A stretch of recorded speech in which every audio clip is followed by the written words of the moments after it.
بد راپسې مه وایه، قربان دې شمه. بد السلام علیکم دوستانو، تاسو چې کومه ویډیو وکتله داسې ویډیو موږ خپل موبایل فون کې څنګه سازو، نو راځئ زما سره چلی زده کوئ. ټول نه اول به تاسو راشئ انشاټ اپلیکیشن ته. انشاټ اپلیکیشن که ستاسو انسټال نه وي نو ځان به انسټال کړئ د پلی سټور نه. ما سره انسټال دی، زه اوپن کوم. داسې چې اوپن شي د ویډیو باندې به کلیک کړئ، داسې بیا به راشئ په دې نیو باندې به کلیک کړئ او دلته به په دې بلینک باندې کلیک کړئ. ټیک مارک به پسې ووهئ. ټیک مارک هم پسې ووهو. ټول نه اول به دلته راشئ د کنوا ته. دلته کې به 9.16 ریشو سلیکټ کړئ د ټیک ټاک دپاره چې جوړوئ. دا به داسې لږ غټ کړئ، بیا 15 سیکنډ پورې به ورسوئ. څونه ویډیو تاسو جوړوئ هغونه به ریشو غټه کړئ. بیا به راشئ دلته کې پی ای پي لیکلي، په دې پی ای پي اپشن باندې به کلیک کړئ او دلته کې به یو تصویر راواخلئ.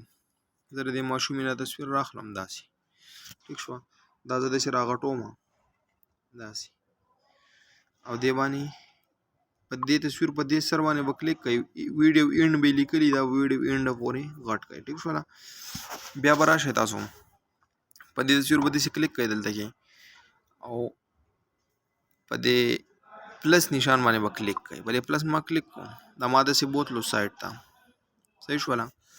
دا مې داسې راوستو مخکې د 4 سیکنډه پورې. بیا مې په دې پلس کلیک کوم، بیا مې دا تصویر بیرته داسې د لیفټ سایډ ته راوستو. ټیک شو. بیا مې داسې دا مخکې راوستو تقریبا د 8 پورې. بیا مې په دې پلس کلیک کوم. اوس بیرته زه دا تصویر داسې دې خوا راولم. دا مې بیرته داسې دې خوا راوستو او بیرته دا داسې مخکې بوځئ او په دې پلس یې کلیک کړئ او بیرته دا تصویر داسې راولئ دې منځ ته. صحیح شوله. د دې غاړې پورې او بیرته دا داسې بوځئ او دلته کې د اخر سر ته ورسوئ او اوکې کړئ. اوس راځئ زما سره ویډیو چیک کړئ چې څنګه تصویر جوړ شو. ټیک شوله. دا به داسې خوځېږي. بیا به راشئ بیرته په دې باندې کلیک کړئ، داسې په دې پی آی پي والا اپشن به دلته ای، دا دې باندې به کلیک کړئ. پی آی پي اپشن یې لیکلی دی. دلته به راشئ په دې پی آی پي به کلیک کړئ او دلته به راواخلئ ویډیو.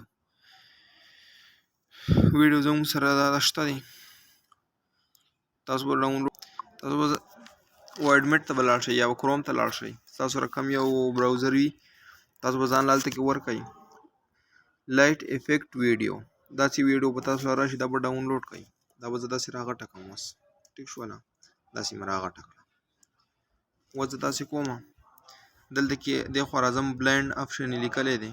دا بلینډ وامه او دلته کې د سکرین موډ پسې وام. ټیک شوه. دا به داسې سکرین ته راشي. که دا زموږ سره داسې غټئ دې ځای پورې به راشئ. دلته کې به ډیلیټ سپلیټ اپشن لیکلی، سپلیټ به ووهئ او ډیلیټ به پسې ووهئ. صحیح شوله. بیا به داسې کار وکئ. بیرته به پی آی پي اپشن باندې کلیک کړئ. دلته به راشئ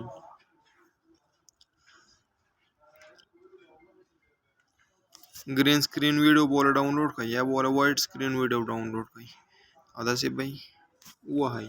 داسې به یې لږ راغټ کړئ څونه هم چې ستاسو خوښي. دلته کې به تاسو به ځان له ګرین سکرین ویډیو ډاونلوډ کړئ. ګرین سکرین پویټري، ګرین سکرین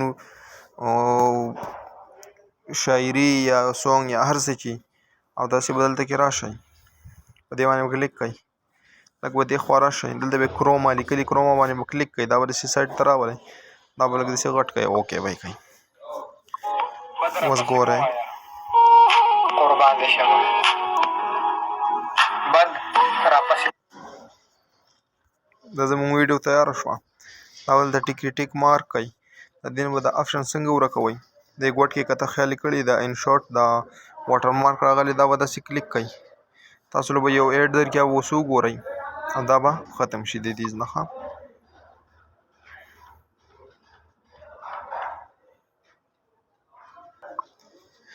دا چې داسې ختم شي بیا به راشئ ویډیو به سیو کړئ. زموږ ویډیو تیاره شوې ده. که ویډیو هم خوښه شوي نو پیج به سبسکرایب کړئ او ویډیو له اوسه لایک ورکړئ. مننه.